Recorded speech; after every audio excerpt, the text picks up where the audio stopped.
নমস্কার বিকাশ দা, বলছি যে আপনার এই নার্সারিতে আসতে গেলে কিভাবে আসতে হবে পুরো ঠিকানাটা আমাদের বলুন। এটা হচ্ছে নদিয়া জেলার রানাঘাটের পাশে গাংনাপুর থানার অন্তর্গত।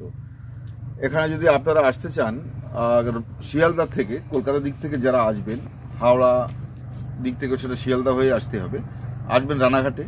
যারা মুর্শিদাবাদ দিক থেকে আসবেন অর্থাৎ উত্তরবঙ্গ দিক থেকে আসবেন তারা কিন্তু রানাঘাটেই আসতে হবে, টার্গেট রানাঘাট করতে হবে। উত্তরবঙ্গ থেকে অনেক ট্রেন লাইন এবং বাস লাইন দুটোই রয়েছে।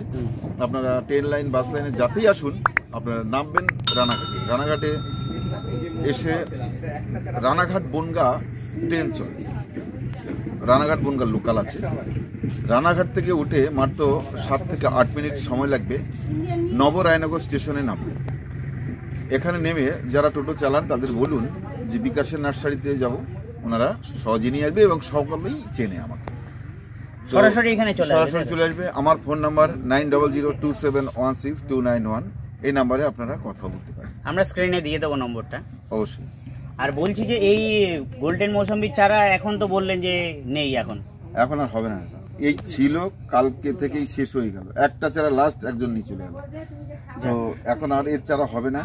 3 মাস পর ছাড়া চারা হবে না। যদি কারো বেশি চারার দরকার হয় আগে থেকে কথা বলে রাখবেন, অ্যাডভান্স করে রাখবেন, নয় চারা পাওয়াই মুশকিল হবে। এবার আমরা দেখবো এটা ছাতকি কমলা, তাই তো? হ্যাঁ, দেখুন ছাতকি কমলা, দেখুন এটার স্বাদও টেস্টেড ভ্যারাইটি। এটা আমরা খেয়েছি, আর অযথা গাছ থেকে পেরে খাবো না, কারণ সেক্ষেত্রে মানে গাছে এত সুন্দর লাগছে ফলটা, এটা ছিঁড়তেও একটু মায়া লাগছে। কারণ এই বৃষ্টি হয়েছে কদিন ধরে, গাছে থেকে ফল পড়ে গেছিল, আমরা সেই ফলই খেলাম, দুর্দান্ত টেস্টি। ইন্ডিয়ান আমার 1 নম্বর। ওই যে ওনাকে বল স্যাম্পল। তাই এইটা হলো, এটা হচ্ছে ভুটানি, আর ওইদিকে আছে ছাতকি। আর এটা তো সাইজ বড়। আজকেই এর থেকে 10টা ফল ঝরে পড়েছে বৃষ্টির পর। এখানে আরো সার দেওয়া হয়েছিল, বৃষ্টি হয়েছে, এর খাবার এক্সট্রা হয়ে গেছে মনে হচ্ছে। তাছাড়া এখানে প্রচুর ফল ছিল। আজকে আমরা খেলাম, আমরা নিজেরাও খেয়েছি। এবার দাদা 2-1টা প্রশ্ন আপনার কাছে আমি করব। হ্যাঁ বলছি আমরা যারা গাছ করি আর কি, তারা দেখেছি নার্সারি থেকে গাছ আনার পরে যখনই টবে দিই গাছগুলো আপনাদের মতো চেহারা থাকে না, মারা যায়। কি কারণে মারা যায় সেগুলো? এর কারণ হচ্ছে যারা মারছে ওনাদের কোনো ভুল আছে নিশ্চয়ই। সেই ভুলগুলো কি সেগুলো তো আগে সে গাছ দেখে উনি কি করেছেন সেগুলো জানা দরকার, তারপর বোঝা যাবে। তবুও নিয়ে গিয়ে একেবারে লেবু গাছে জলটা গাছ লাগানোর পর জল দিতে হবে কিছুদিন, তারপর তাকে মেপে জল দিতে হবে। খুব জল না দেওয়াই ভালো। তারপরে ফাঙ্গিসাইড অবশ্যই ব্যবহার করতে হবে। গাছ যখন লাগাবেন, প্যাকেট থেকে যখন খুলছেন, আপনি ব্লাইটক্সের কোনো গোলা জল ডুবিয়ে নিন, 20 মিনিট রেখে দিন, তারপরে গাছটা লাগান। তাহলে কি হবে, ফাঙ্গাস আর শেকড়ে লাগবে না, গাছটা সুস্থ থাকবে। এইভাবে যারাই গাছ লাগান, যে কোনো গাছ লাগান, এই ফাঙ্গিসাইড ইউজ করা দরকার।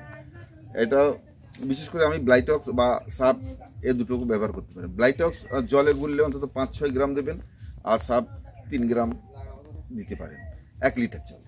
তো এই রেশিওতে আপনারা মিশিয়ে গাছটাকে চুবিয়ে নিন, একটু শুকিয়ে নিন, তারপরে গাছটা লাগান। তার সাথে আপনি শেকড় আসা কোনো ওষুধ বা কোনো মেডিসিন দিতে পারেন, যেটা হিউমিক অ্যাসিডের এখন প্যাকেট পাওয়া যায়, সেগুলো মিশিয়ে নিতে পারেন। তাতে করে শেকড়গুলো দ্রুত ছাড়বে। মানে আমার যেটা অভিজ্ঞতা হয়েছে যে লেবু গাছ কিন্তু অত্যাধিক খাবার পছন্দ করে না। হ্যাঁ, অত্যাধিক দিলেই শেকড় পচবে, তাই তো?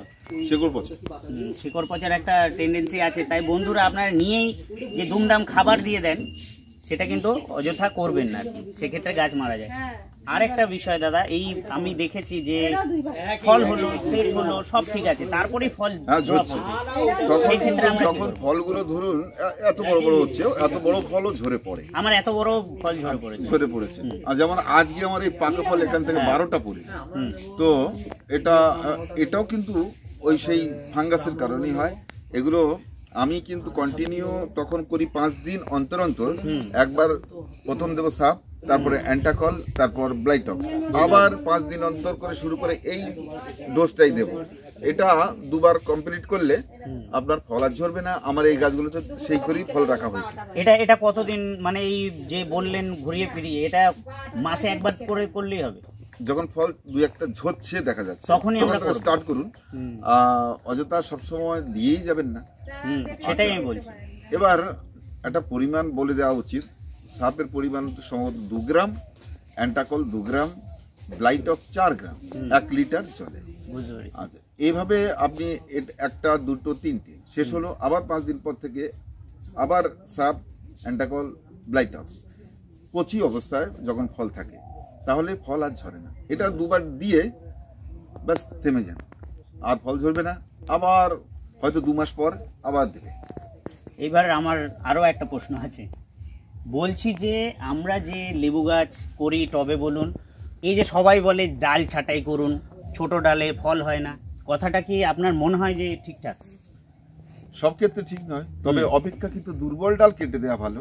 তবে কমলার দেখুন ছোট ডালেই কমলা, আমি সেটাই বলছি, আমি ওর জন্যই বলছি। এই যে এই গাছটা দেখুন, এই যে ডাল বেরিয়েছে, সবাই বলছে যে সরু ডাল কেটে ফেলুন, কমলা দাঁড়াবে না, কিন্তু এইটা দেখুন, এটা তো এই যে এইটা দেখুন। আমার মনে হয়েছে যে এই ডাল ছাঁটাই, কারণ এক একটা নার্সারিতে এত পরিমাণে গাছ থাকে, কে ওই সরু ডাল কাটতে যাবে সারাদিন? তাহলে তো তাতেই সময় চলে যাবে। কমলা গাছের, বিশেষ করে কমলা গাছে যদি ডাল যত ছাড়বে ফল তত কম আসবে। ব্যাস, এটাই আমার জানার বিষয় ছিল। পুরনো ডাল কাটবেন, যদি কোনো শুকনো বা শুকিয়ে যাচ্ছে তাকে কাটতে হবে, সেটা ঠিক আছে। যদি ডাইব্যাক লাগে কিংবা কিছু, সেগুলো তো দেখে শুনে কাটতেই হয়। কিন্তু এই সব গাছ যদি পুরনো ডাল আপনি কাটুন, এখানে কেটে যদি কলম করেন, এর খুব ফুলটাই কম আসবে। বুঝতে পেরেছি। আর ওই ইন্ডিয়ান যে সিকিমালটা আমরা দেখলাম, যে আমি বুঝলাম যে ওইটা মনে হয় ডাইব্যাকের প্রবণতা নেই বললেই চলে, তাই তো? এটাও গোল্ডেন, এটাও ডাইব্যাক, ওপাশে আর পাশে গোল্ডেন দুটো। এই গাছটা অনেক দুর্বল ছিল, কিন্তু এখন আমরা কিছু ট্রিটমেন্ট করেছি, দেখুন নতুন নতুন শাখা বেরোচ্ছে তো, তাই তো দেখছি। ফলে গাছটা এই বছরও আবার অনেক ফুল দেবে, ফল দেবে। ঠিক আছে বন্ধুরা, আমরা এই ভিডিওটা এই পর্যন্ত রাখছি। আরেকটি ভিডিও করব, বিকাশ দা হয়তো সময় দিতে পারবেন না, কিন্তু চেষ্টা করছি যদি দাদা একটু সময় দেন। তো আজকের মতো এইটুকুই। অনেক কিছু শিক্ষণীয় কিন্তু এই ভিডিওটার মধ্যে আমরা পেলাম, যে কিভাবে আপনারা গাছের প্রপার ট্রিটমেন্ট করবেন এই লেবু গাছের। এবং ইন্ডিয়ান সিকিমালটা আমরা দেখবো এরপরে। এইটা হলো গোল্ডেন মৌসাম্বি বা ইন্ডিয়ান, এটা ইন্ডিয়ান ভ্যারাইটি, অসাধারণ টেস্ট। তো এটা আপনারা কিন্তু বাণিজ্যিকভাবে চাষ করতে পারেন, আবার এমনি যদি শখে কেউ বাগান করেন তিনিও কিন্তু লাগাতে পারেন।